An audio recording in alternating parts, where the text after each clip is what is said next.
বন্ধু মনে রাখো ভাইয়া, একটা কথা শক্ত কই, রাগ হইও না প্রিয় ছেলে বাপ। এই কপাল পৃথিবীতে উপার্জনের দুনিয়াবি কোনো কাজে লাগে না। এই হাত পাও এগুলা মানুষের অঙ্গ প্রত্যঙ্গ কাজে লাগে বিভিন্ন উপার্জনের কামে। এই কপাল এটা দুনিয়াবি কোনো কামে লাগে না। দেখ কোনো কাজের জন্য ওটা দিয়ে কোনো উপার্জনের কোনো কামে, দুনিয়ার কামাইয়ের কোনো কাজে এই কপালের এটুকু জায়গা ব্যবহার হয় না, এটা লাগে না আর কি। তাই এটা আল্লাহ তাআলা কেন বানাইছেন? খোদার কসম রব্বুল আলামিন এই কপাল শুধুই সেজদার জন্য বানাইছে, শুধু সেজদার জন্য। এই জন্য যে কপাল সেজদা দেয় না, যে কপালে সেজদা নাই, তুই মানুষও না, মানুষের বাচ্চাও না। ইনসানের কোনো কাতারে সে পড়ে না,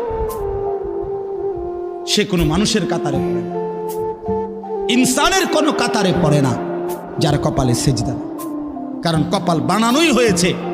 সেজদা কাকে বলে? ওয়াদউল জাবহাতে আলাল আরদ, জমিনের মধ্যে কি রাখা, এই তো কপাল রাখাটারই কি কয়।